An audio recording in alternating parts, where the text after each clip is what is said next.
নামাজ এমন ভাবে পড়বা কেমন যেন তুমি আল্লাহ তাআলাকে দেখতেছো, এমন ভাবে নামাজ পড়বা কেমন যেন আল্লাহ তাআলা তোমার চোখের সামনে আছে।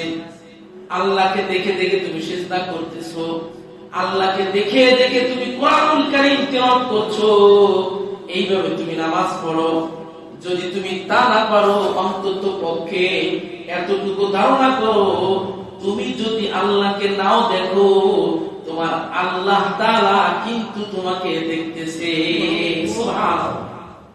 আমাদের ভিতর তো কিছুই নাই, আমরা তো আল্লাহ তাআলাকে তো দেখি না, আল্লাহ তাআলা যে আমাকে দেখতেছে এই ফিকিরও আপনার আমার নামাজের ভিতরে থাকে।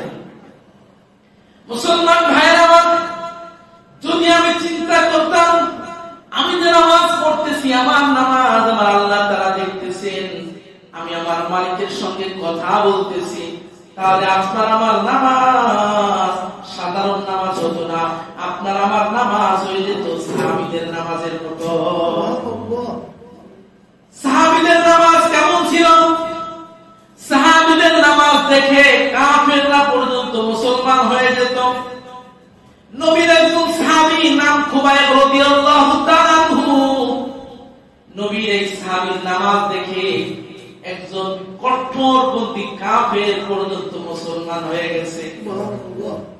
বদরের যুদ্ধ যখন সংগঠিত হয়ে যায়, আপনারা জানেন ইসলামের ইতিহাসে একটা গুরুত্বপূর্ণ যুদ্ধের নাম হচ্ছে বদরের যুদ্ধ।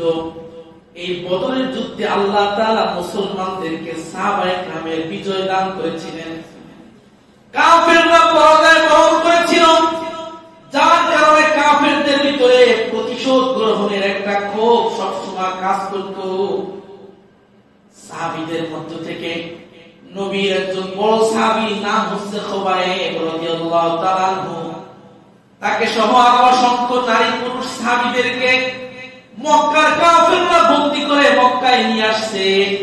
মক্কায় আনার পরে গোটা মক্কার ভিতরে ঘোষণা করে দিচ্ছে, এ মক্কাবাসীরা তোমরা সকলে উপস্থিত হয়ে যাও, অমুক দিন অমুক তারিখে নবীর সাহাবী খুবাইব সহ যত সাহাবায়ে কেরাম আছে যাদেরকে আমরা বন্দী করেছি তাদের হাত পা কেটে দেওয়া হবে। চিল্লায়ে বলেন নাউজুবিল্লাহ। তারা ঘোষণা দিয়েছে অমুক নির্ধারিত তারিখে, নির্দিষ্ট তারিখে আমরা যে সকল সাহাবায়ে কেরামকে বন্দী করেছি তাদের হাত কেটে দিব, তাদের পা কেটে দিব, তাদেরকে শুলিতে চড়াবো। ভাইরা আমার, বন্ধুরা আমার, গোটা মক্কার ভিতরে যখন এই সংবাদ ছড়িয়ে দেওয়া হলো, বিভিন্ন এলাকা থেকে চিত্র দেখার জন্য লোকজন হাজির হয়ে গেল। আগত লোকের মধ্য থেকে একজন ব্যক্তির নাম হলো সাঈদ ইবনে আমির আল-জুমাহি রাদিয়াল্লাহু তাআলা আনহু। কি নাম? সাঈদ ইবনে আমির আল-জুমাহি। সাঈদ ইবনে আমির আল-জুমাহি রাদিয়াল্লাহু তাআলা আনহু তখনও মুসলমান হন নাই, তিনি একজন বড় কাফের ছিলেন। অন্যান্য কাফেরদের মতো তিনিও হাজির হয়েছেন। সাহাবীদের হাত কেমনে কেটে দেওয়া হয়, সাহাবীদের পা কেমনে কেটে দেওয়া হয়, কিভাবে সাহাবীদেরকে শুলিতে চড়ানো হয়, এইটা দেখার জন্য তিনি এসেছিলেন। উপস্থিত জনতার সামনে যে সকল সাহাবায়ে কেরামকে বন্দী করা হয়েছিল তাদের হাত পা কেটে দেওয়া হলো, তাদেরকে শুলিতে চড়ানো হলো। কিছু নারী এবং কিছু বাচ্চারা ওই দিন কান্নায় ভেঙে পড়ছিল, কিন্তু নবীর সাহাবী হযরত খুবাইব রাদিয়াল্লাহু তাআলা আনহুর চোখে কিন্তু চুল পরিমাণ কোনো পানি ছিল না। সমস্ত কাফেররা আশ্চর্য হয়ে গিয়েছিল, এখানে সমস্ত সাহাবীদেরকে শুলিতে চড়ানো হচ্ছে, হাত পা কেটে দেওয়া হচ্ছে, অথচ আপনি নবীর একজন সাহাবী, একটু পর আপনার হাত কেটে দেওয়া হবে, একটু পর আপনার পা কেটে দেওয়া হবে, আপনাকে শুলিতে চড়ানো হবে, অথচ আপনার ভিতরে কোনো পরিবর্তন নাই, আপনার চোখে কোনো কান্নার পানি নাই, শুধু আপনার মুখে শুধু আনন্দের হাসি দেখা যাচ্ছে। ব্যাপারটা কি জানতে চাই? নবীর সাহাবী খুবাইব রাদিয়াল্লাহু তাআলা বললেন, ও কাফের দুষ্টিরা, তোরা তো আমাকে জানো না, তোরা তো আমাকে চেনো না, তোরা যে আমাকে শহীদ করে দিবি, আমার হাত কেটে দিবি, পা কেটে দিবি, তোরা আমাকে শহীদ করে ফেলবি, শহীদ হতে দেরি আল্লাহ পাক রব্বুল আলামিনের সঙ্গে আমার সাক্ষাৎ হতে চুল পরিমাণ দেরি হবে না। সুবহানাল্লাহ।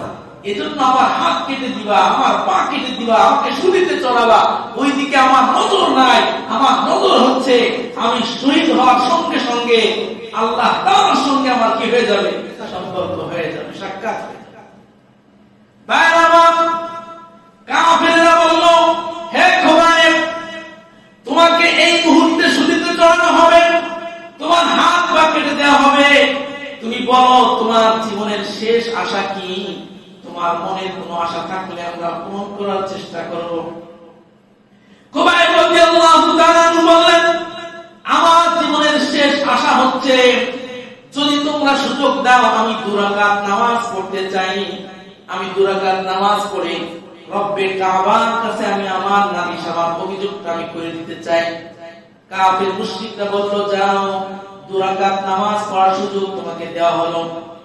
নবীর সাহাবী খুবাইব রাদিয়াল্লাহু তাআলা জীবনের শেষ মুহূর্তে 2 রাকাত নামাজ এত সুন্দর করে পড়লেন, যার নামাজ এত সুন্দর হয়েছিল, যার রুকু যার সিজদা এত সুন্দর হয়েছিল, তামাম দুনিয়া তখনকার কাফের আশ্চর্য হয়ে গেছে।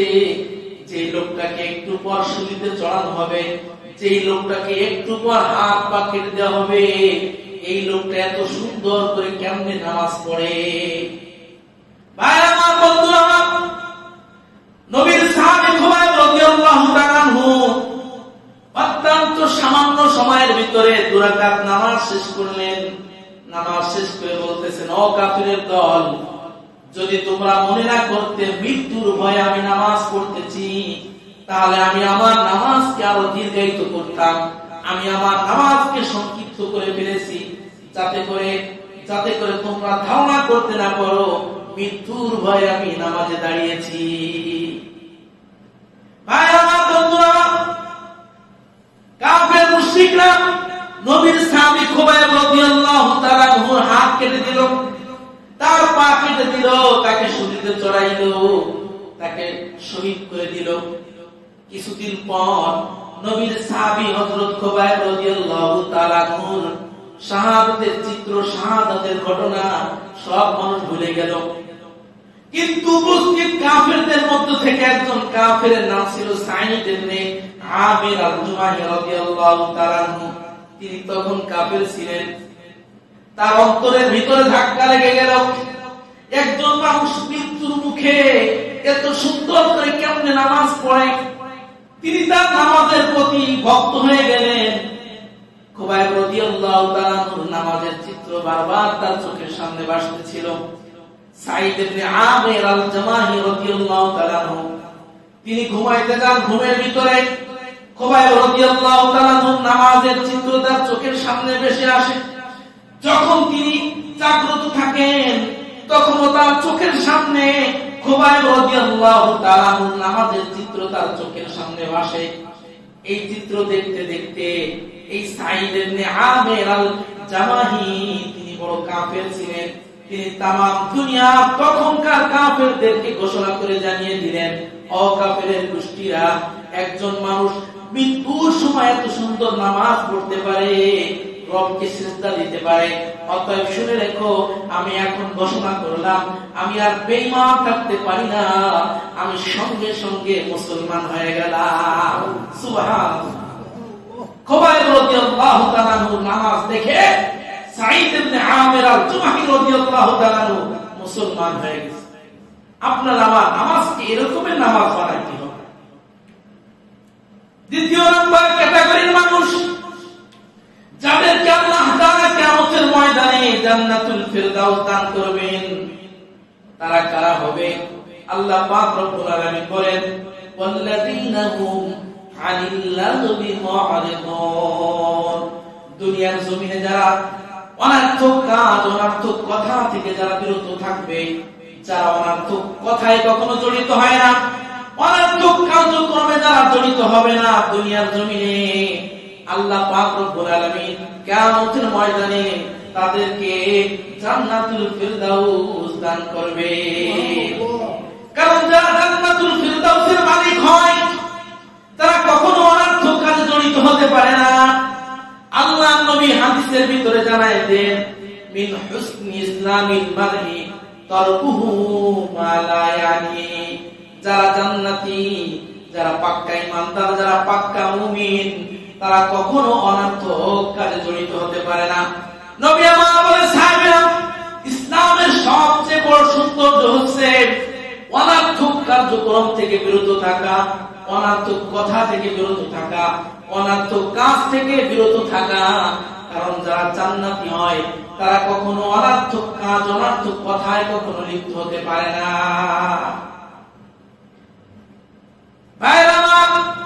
আল্লাহ পাক রব্বুল আলামিন সূরাতুল ফুরকানের ভিতরে জানিয়ে দেন, ওয়া ইযা মাররু বিল্লাহি মাররু কিরামা। দুনিয়ার জমিনে যারা জান্নাতি হবে, অনর্থক কার্যক্রমে কখনো জড়িত হয় না। যদি দেখে সমাজের ভিতরে কোন ব্যক্তি অনর্থক কাজে লিপ্ত হয়ে গেছে, যারা জান্নাতি তারা কখনো ওই সকল ব্যক্তিদের সঙ্গে কখনো জড়িত হয় না। অনর্থক কথা, অপ্রয়োজনীয় কথা, নিষ্প্রয়োজনীয় কথা জান্নাতি মানুষ কখনো।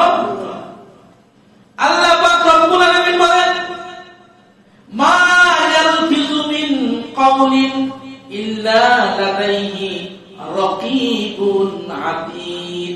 আল্লাহ বলেন, হে দুনিয়ার মুসলমান, হে দুনিয়ার মানুষ, তোমরা তোমাদের জবান থেকে অপ্রয়োজনীয়, নিষ্প্রয়োজনীয় কোনো কথা বলবা না। কারণ তোমাদের জবান থেকে যত কথা বের হয়, প্রত্যেকটা কথা আল্লাহ তাআলার দরবারে রেকর্ড হয়ে যায়। সুবহানাল্লাহ। আমরা আমাদের জবান থেকে যে কথা বলি, ভালো হোক অথবা মন্দ হোক, প্রত্যেকটা কথা কি হয়? রেকর্ড হয়ে থাকে। আল্লাহ পাক রব্বুল আলামিন বলেন, বান্দা, তুমি যত কথা বলো, তোমার প্রত্যেকটা কথা রেকর্ডের জন্য আমার পক্ষ থেকে সংরক্ষণকারী ফেরেশতা তোমার সাথে আছে। এই জন্য মুসলমান ভাইরা আমার, অনর্থক কথার সঙ্গে কখনো জড়িত হওয়া যাবে না, অনর্থক কার্যক্রমের সঙ্গে কখনো জড়িত হওয়া যাবে না। কারণ যারা জান্নাতুল ফেরদাউসের মালিক হয়, তারা কখনো অনর্থক বিষয়ের সঙ্গে সম্পৃক্ত হতে পারে না। এই জন্য আল্লাহর নবী বলেন, বুখারীর হাদিস, ইসমানু লি সিত্তান মিন আনফুসিকুম আযমান লাকুমুল জান্নাহ। আল্লাহর নবী বলেন, ও আমার উম্মতিরা, তোমরা যদি 6টা জিনিসের জিম্মাদার হতে পারো। কয়টা জিনিসের? 6টা জিনিস।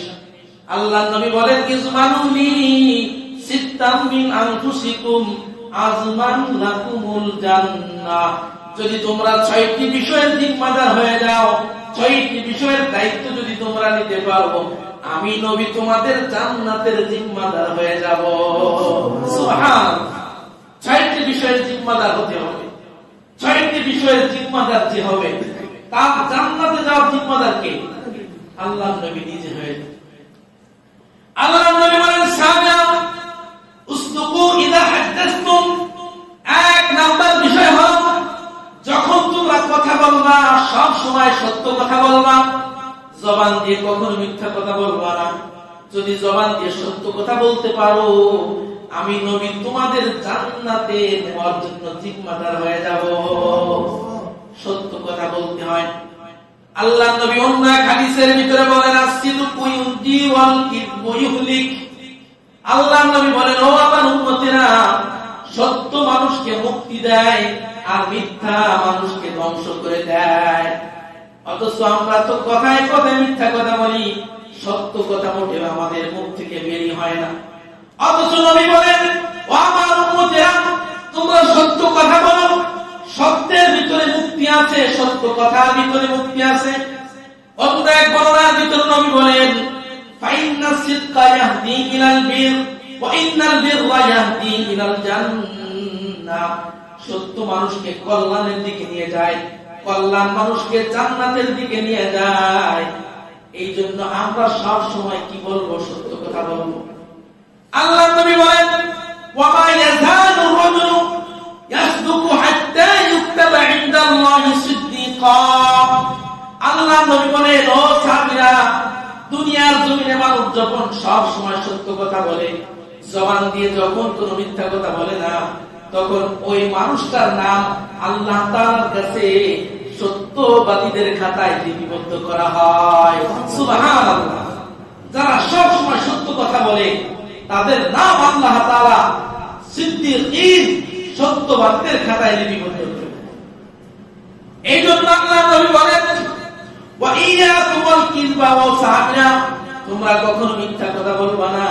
ফাইনাল কিযবা ইয়াহদি ইলাল ফুজুর ওয়া ইন্নাল ফুজুরা ইয়াহদি ইলান নার। আল্লাহ নবী বলেন, সাহাবীরা, মিথ্যা কথা মানুষকে পাপাচারের দিকে নিয়ে যায়, আর পাপাচার মানুষদেরকে জাহান্নামের দিকে নিয়ে যায়। এই জন্য শোনো, মা ইয়াজালুর রাজুলু ইয়াকদিবু হাত্তা ইউকতাবা ইনদাল্লাহি কাযযাবা।